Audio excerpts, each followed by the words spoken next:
Price the Lord, ஹல்லேலூயா. கிறிஸ்துவுக்குள் பிரியமானவர்களே, இந்த அருமையான காலை வேளையிலும் தேவ சமூகத்துக்கு வந்த உங்கள் ஒவ்வொருவரையும் இயேசுவின் நேற்று நாமத்தினாலே அன்பின் வாழ்த்துக்கள். இந்த நாளிலும் நீதிமொழிகள் 10ஆம் அதிகாரம் 19ஆம் வசனத்தை அடியேன் வாசிக்கிறேன். சொற்களின் மிகுதியில் பாவம் இராமற் போகாது, தன் உதடுகளை அடக்குகிறவனோ புத்திமான். ஆமேன், ஹல்லேலூயா. ரொம்ப நேர்த்தியான வார்த்தை. இந்த நாட்களில் இயேசு கிறிஸ்துவை சொந்த இரட்சகராக ஏற்றுக்கொண்டு விசுவாசிகளாக இருக்கிற ஒவ்வொருவருக்கும் இந்த வார்த்தை பொருந்தும். ஆமேன். அவர் ரொம்ப அழகாக சொல்கிறார். நிறைய பேசுகிறோம், நிறைய தேவையில்லாத சொற்கள் எல்லாம் பேசுகிறோம், தேவையற்ற மனிதர்கள்ட்ட பேசுகிறோம், தேவையில்லாத சம்பாஷணைகள் வருகிறது. தேவையில்லாத அதிகமான சொற்கள் எங்கெல்லாம் இருக்கோ அங்கே கண்டிப்பாக பாவம் இருக்கும் என்று இன்றைக்கு நமக்கு தேவனாகிய கர்த்தர் சொல்லுகிறார். அல்லேலூயா. தன் உதடுகளை அடக்குகிறவனோ புத்திமானாய் இருப்பான். தேவ பிள்ளைங்க முடிந்த அளவுக்கு நம்முடைய வார்த்தைகளை சுருக்கமாக இருப்பது நல்லதாக இருக்கும். அல்லேலூயா. ஏன்னா இன்னைக்கு நிறைய வார்த்தைகள், தேவையற்ற வார்த்தைகள். அதாவது வசனம் சொல்லுகிறது, நீதிமொழிகள் 26 வசனத்தில் நான் வாசிக்கிறேன் பாருங்களேன். கோல்காரனுடைய வார்த்தைகள் விளையாட்டு போல் இருக்கும், ஆனாலும் அவைகள் உள்ளத்திற்குள் தைக்கும். பாருங்க, தேவையில்லாத வார்த்தை. கோல்காரன் எப்படிப்பட்ட வார்த்தைனா, நான் சும்மா பேசினேன், நான் விளையாட்டா பேசினேன், இந்த வார்த்தை நான் இவ்வளோ பெரிய இஷ்யூ ஆகும் நான் நினைச்சு பார்க்கல, சும்மா 2 வார்த்தை தான் பேசினேன்னு சொல்லிட்டு சில வார்த்தைகளை, கோல்காரனுடைய வார்த்தைகள் இப்படி இருக்கும். ஆனால் என்ன ஆகும் தெரியுமா? அந்த வீடுகளில் பெரிய காரியம் உண்டாகும், பெரிய பெரிய பிரச்சனைகளை உருவாக்கும். ஸோ கேட்கிறவருடைய உள்ளத்தில் அது தைக்கும், அது தேவையில்லாத காயத்தை உண்டாக்கும், தேவையில்லாத ரணங்களை உண்டாக்கும். அல்லேலூயா. என் அன்பு பிள்ளைகளே, விளையாட்டா பேசினேன்னு சொல்லிட்டு தேவையற்ற வார்த்தைகளை பேசும்பொழுது நீங்கள் நிதானமாய் இருக்க வேண்டும். புத்திமான நடக்கணும்னா விளையாட்டாய் பேசக்கூடாது, நிதானமாய் பேச வேண்டும். ஆமென், அல்லேலூயா. அதுதான் ஆண்டவராகிய கிறிஸ்து சொல்லுகிறார். யோபு 42:8 நீங்கள் நிதானமாய் பேச வேண்டும். யோபுடைய நண்பர்கள் யோபு பற்றி பேசும்போது நிதானமாக பேசல, கர்த்தரை பற்றி பேசும்போது நிதானமாக பேசல. அப்போ கர்த்தர் சொல்லுகிறார், நீங்கள் பேசுகிற வார்த்தைகளில் நிதானம் இல்லை. நிதானம் இல்லாததுனால தான் நாம் என்ன பேசுகிறோம், யார்கிட்ட பேசுகிறோம், என்ன செய்ய போகிறோம், அப்படி எல்லா காரியத்தையும் ஒரு புரிதலோடு பேசணும். ஸோ தேவையில்லாத இந்த உலகத்தார் பேசுவது போல தேவையற்ற வார்த்தைகளை அதிகமாய் பேசாதீங்க. நீங்க பேசுகிற வார்த்தை அநேகருக்கு பிரயோஜனம் இருக்கிற வார்த்தைகளாய் இருக்க வேண்டும். ஆமென், அல்லேலூயா. தேவன் அதை தான் விரும்புகிறார்.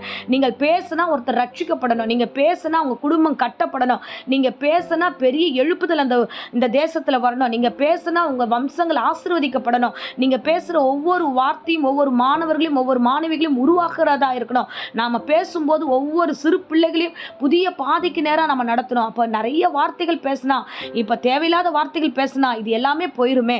அதை தான் தேவன் ஆதங்கத்தோடு சொல்லுகிறார். அன்பு பிள்ளைகளே, நீங்கள் பேசுகிற வார்த்தை கவனமாக இருக்கட்டும். அதிகமான வார்த்தைகளை பேசி, தேவையில்லாத வார்த்தைகளை பேசி நீங்கள் பாவத்தை செய்யாதபடி எச்சரிக்கையாக இருங்கள். ஆமென், அல்லேலூயா. பாருங்க, பவுல் விதமாய் எபேசியர் 4ஆம் அதிகாரம் 29ஆம் வசனத்தில் சொல்லுகிறது, பக்தி விருத்திக்கு ஏதுவான நல்ல வார்த்தைகள் உண்டானால் அதை கேட்கிறவர்களுக்கு பிரயோஜனம் உண்டாகும்படி பேசுங்கள். ஆமென். பிரயோஜனத்தோடு பேசுங்க, நன்மையாக பேசுங்க. கேட்குறவங்க, நான் இப்போ சொல்லின ஒவ்வொரு வசனமும் வார்த்தைகளுமே நீங்கள் கோடிட்டு பாருங்களேன், ரொம்ப அழகாய் புரியும். நாம் பேசுகிற பேச்சு எல்லாரையும் கட்டி எழுப்பணும். ஒரு குடும்பம் கட்டி எழுப்பப்படணும், ஒரு தனி மனிதனுடைய வாழ்க்கை கட்டி எழுப்பப்பட வேண்டும். ஸோ ஒரு பெரிய காரியங்களை உருவாக்க தான் நம்முடைய வார்த்தைகள் இருக்கணுமே தவிர நிர்மூலமாக்குவதற்காக அல்ல. உழன்ற கட்டவே நான் இந்த உலகத்துக்கு வந்தேன் என்று சொன்ன தேவன் அல்லவா? ஸோ இன்றைக்கு நாம் தேவ பிள்ளைகளாக நாம் ஒரு பேசுகிற வார்த்தையை அறிவோடு பேசணும், ஞானத்தோடு பேசணும். சும்மா பேசினேன், விளையாட்டா பேசினேன் அப்படின்னு சொல்லக்கூடாது. விளையாட்டாய் பேசுகிறது மற்றவங்களை குத்தும் என்ற ஒரு ஞானமே இல்லைன்னா கண்டிப்பா முட்டாளா தான் இருக்க முடியும். விளையாட்டா பேசினேன்னு ஒரு விசுவாசி வாயிலிருந்து வார்த்தை வரவே கூடாது.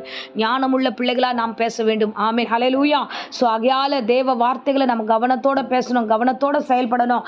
வசனம் சொல்லுகிறது பாருங்க, ஒவ்வொரு வார்த்தைகளுக்கும் கணக்கு ஒப்புவிக்கப்பட வேண்டும் என்று வேதம் நமக்கு கற்றுக் கொடுக்கிறது. ஆகையால நாம பேசுற எல்லா வார்த்தைகளுக்கும் கடவுளுக்கு கணக்கு கொடுக்கணும்.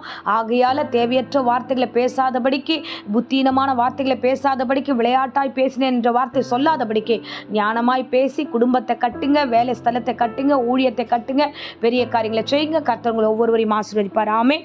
இப்பொழுதும் அடியேன் உங்களுக்காக ஜெபிக்கிறேன். அன்பு ரட்சகா, இந்த அருமையான தருணத்துக்காய் ஸ்தோத்திரம். கேட்ட பிரசங்கத்தின்படி ஒவ்வொரு பிள்ளைகளையும் ஆசீர்வதிப்பீராக. தேவ பிரசன்னம் கூட இருக்கட்டும். ஆண்டவரே, வீணான வார்த்தைகளுக்கு கணக்கு ஒப்புவிக்கப்பட வேண்டும் என்று ஆண்டவரே இன்றைய தினத்திலும் எங்களோடு பேசின ஒவ்வொரு வார்த்தைகளுக்காக நன்றி செலுத்துகிற ராஜா. அப்பா உமக்கு ஸ்தோத்திரம். பாவமான வார்த்தைகள் பேசாதபடி, தேவையற்ற வார்த்தைகளை பேசாதபடி நிதானமாய் ஒவ்வொரு வார்த்தைகளையும் பரிசுத்த வார்த்தைகளை பேசி கட்டி எழுப்ப கிருபை தாங்க. வியாதி விக்கனங்கள் பலவீனங்கள் இந்த வேளையில யாருக்காகிலும் இருக்குன்னா எல்லாவற்றையும் எடுத்து போடுங்க. கர்த்தர் ஒவ்வொருவரையும் ஆசீர்வதியும் வழிநடத்தும். இயேசுவின் நேற்று நாமத்திலே ஜெபித்து ஆசீர்வாதத்தை ஒப்புக் கொடுக்கிறேன் ஜீவனுள்ள நல்ல பிதாவே. ஆமேன், ஆமேன். Praise the Lord. God bless you.